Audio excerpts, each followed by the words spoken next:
meus amores, tudo bem? O vídeo de hoje é muito especial pra mim. Eu até comentei com vocês nos stories que eu tava pensando muito sobre uma parte específica de vocês. Nos analytics, tanto do YouTube quanto no Instagram, as três maiorias são na seguinte ordem: 18 a 24 anos, 24 a 35 anos, depois 13 a 17 anos. Depois todas as outras variações, tá? Tem gente bem mais velha aqui e bem mais novinha também. Eu acho incrível que eu consigo me comunicar com uma galera, uma grande variedade, a maioria na minha faixa etária, assim, um pouquinho mais nova.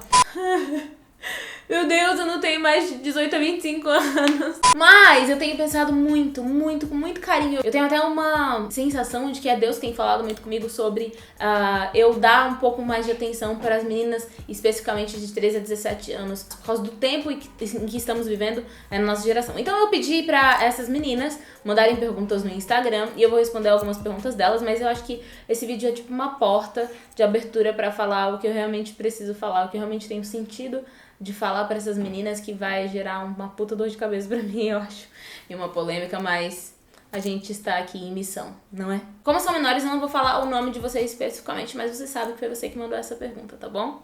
Tenho 14 anos e gostaria de saber mais como foi o seu período na escola. Meu período na escola foi ótimo, 14 anos especificamente, foi a melhor fase da minha escola. Eu estudava numa escola chamada Anchieta, Colégio Anchieta, em Alagoas. Foi a fase que eu conquistei, né, que eu me relacionei com os meus amigos que eu tenho até hoje. Quando eu vou pra Maceió, eu vou visitá-los. Eu sou de Alagoas, pra quem não sabe, mudei pra Campinas com 15 pra 16 anos.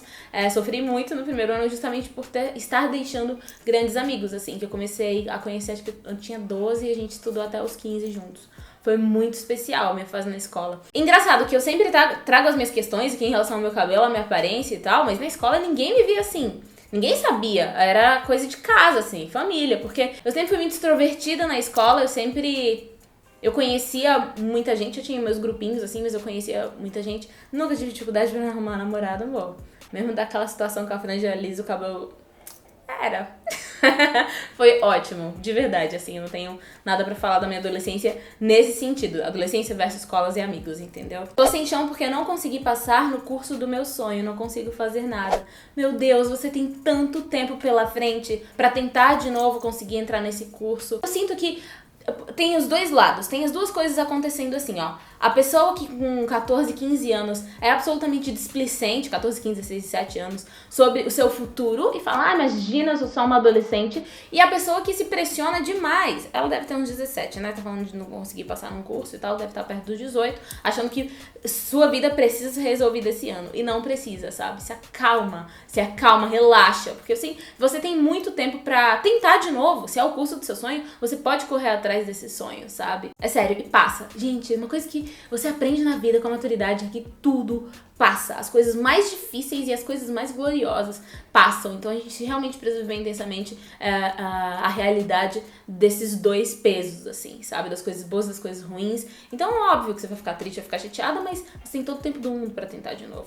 Tá bom? Como ganhar coragem pra cumprir as suas metas? Essas meninas de 14 e 17 anos estão muito inteligentes, estão muito espertas, com perguntas muito relevantes. Como a gente é muito difícil, tá?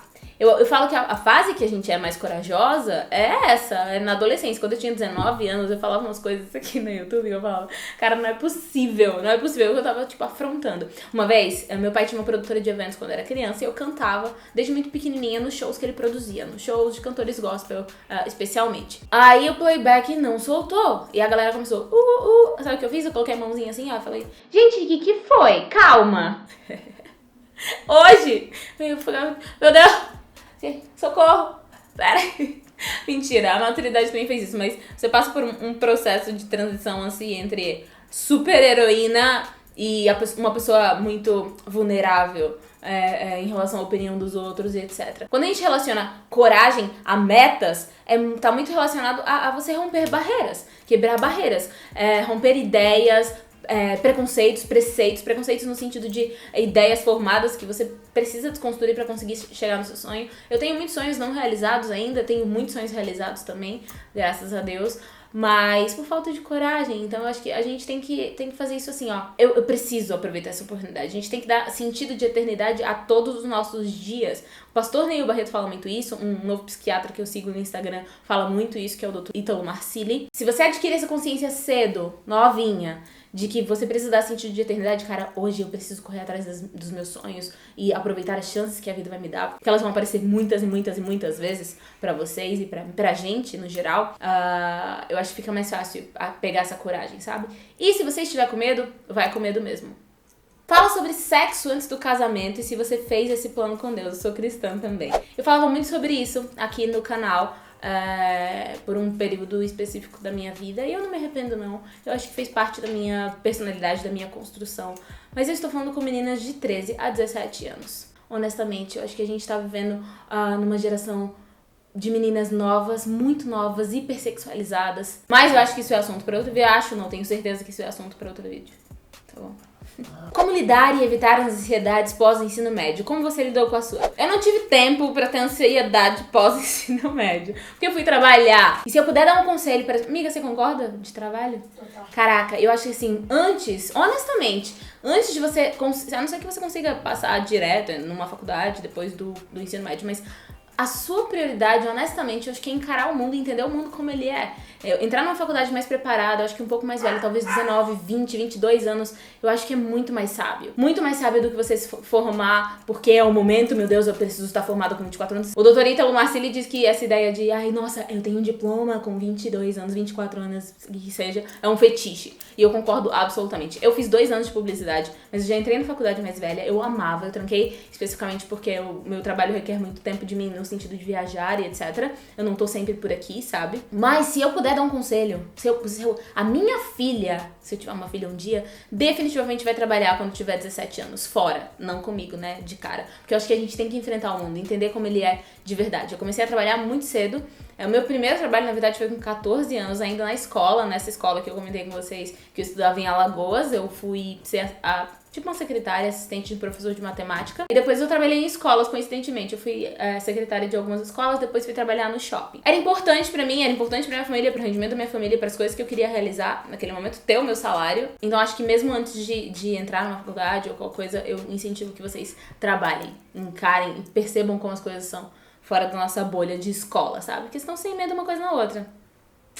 Como você lidava com as crises de ansiedade ou algo tipo na adolescência? Gente, é fogo, né? A adolescência é fogo. Eu entendo perfeitamente. Mas TPMs, meu Deus... se bem que não mudou muito.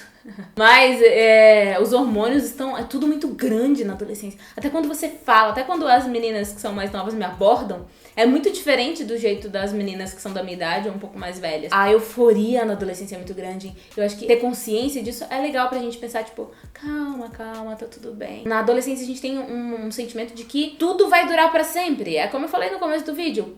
As coisas passam, sabe? É ter essa consciência de, tipo, cara... Passa, tudo passa. Eu acho que eu fui uma adolescente muito madura, apesar de adolescente, porque meus pais se divorciaram. E o processo de divórcio dos meus pais não foi uma coisa simples. Pelo contrário, foi bem traumática pra todo mundo, pra família inteira. A gente, entre idas e vindas de Alagoas, São Paulo, a gente tava, tipo, morando no melhor condomínio de Alagoas e veio morar numa kitnet no centro de Campinas. Então, isso me fortaleceu muito. Não trocaria um dia dos meus problemas dessa época, honestamente, porque me fortaleceram muito, me tornaram uma adolescente muito mais, tipo, já passei por isso.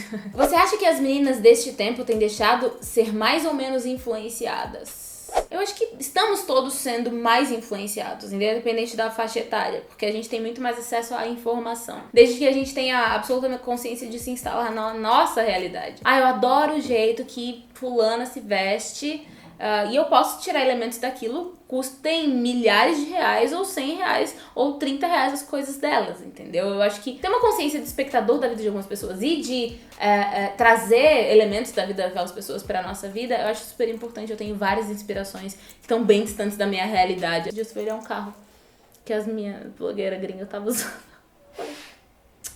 Ai, gente, pra quê também, né? E é bobagem, isso é bobagem. Você não pode se entristecer quando você tá olhando a grama do vizinho sempre mais verde. Eu tenho problemas muito grandes aqui do outro lado que vocês não fazem ideia.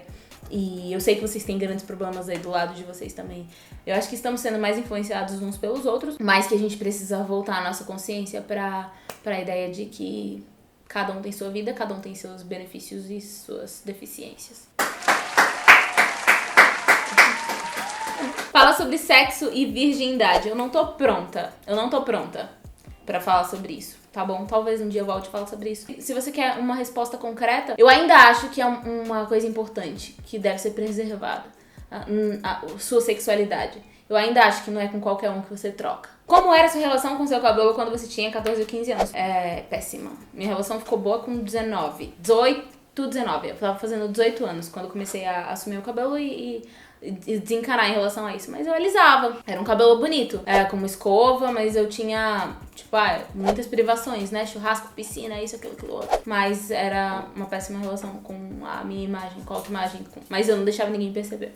Eu apenas estudo, mas me sinto muito incomodada com isso. Não gosto de depender dos meus pais pra tudo. Isso é muito legal. Isso é muito legal da sua parte. Eu não sei quantos anos você tem. Talvez se você tiver 14 ou 15 anos, é necessário, é uma fase. Todos nós precisamos passar por isso, é pra isso que os nossos pais estão aí. Agora, se você tem essa consciência, peça o menos possível pra eles atenderem aos seus desejos, às suas coisas, e entenda que eles estão investindo no seu presente pra que você construa o seu futuro. Mas ao mesmo tempo não se sinta culpada, tipo, meu Deus, não trabalho, só estudo e etc. Se você tiver como conseguir um estágio, um trabalho de meio período, 4 horas, sei lá, qualquer coisa, gente, eu sou muito, muito a favor de trabalhar cedo, porque eu trabalhei cedo. Isso mudou a minha cabeça, sabe? Então, não se sinta culpada, que bom que os seus pais estão aí pra te dar suporte em relação a isso. E assim que possível, ache uma outra ocupação que vai te rentabilizar de alguma forma e você consiga investir em você mesmo. Como foi a sua primeira paixão? Foi muito intensa. Eu sofri muito. Foi intensa. Eu não quero contar detalhes. Mas eu gostei muito dele, assim. É aquela coisa da adolescência que eu falo, né? No sentido de, meu Deus, é pra sempre, eu nunca mais vou encontrar ninguém. Você tem 14 anos, e com 15 eu já tava namorando outra pessoa. Entende? Doeu. O que eu vou dizer? Foi assim, intenso. Espero que vocês tenham gostado desse vídeo muito. Eu amei gravar, eu achei que ficou bem específico. Eu espero realmente ter ajudado vocês. Deixem mais comentários aqui, deixem um like de vocês. Vocês têm total liberdade de dar opinião contrária de vocês sobre o que eu disse, com argumentos contrários ao que eu disse, tá? É pra atacar o argumento, não o argumentador, tá bom, amiguinhos? Um beijo. Love you! Amo vocês. Deus abençoe muito e até a próxima. Tchau!